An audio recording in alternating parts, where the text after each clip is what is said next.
Hi friend, আশা করি তোমরা সকলেই ভালো আছো। আবারও চলে এলাম এই গরমে নতুন একটা শরবত তৈরি পদ্ধতি নিয়ে। পুদিনা পাতা বেটে নিতে হবে,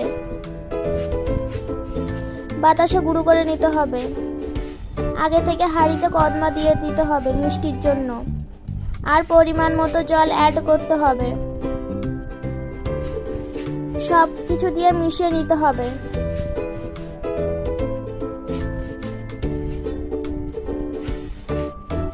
লেবুর রস আর লেবুর পাতা কুচি করে দিতে হবে, আর কিছু পরিমাণে বিট লবণ দিয়ে আবার মিশিয়ে নিতে হবে। একটা গ্লাসে বরফ দিয়ে ছাঁকনির সাহায্যে ছেঁকে নিতে হবে। লেবু, পাইপ আর পুদিনা পাতা ডেকোরেশনের জন্য দিতে হবে। এই গরমে আপনারা বাড়িতে ট্রাই করবেন বাতাসার শরবত এবং অবশ্যই সাবস্ক্রাইব করবেন। এইভাবে শরবত করবেন, খুবই ভালো খেতে। ধন্যবাদ।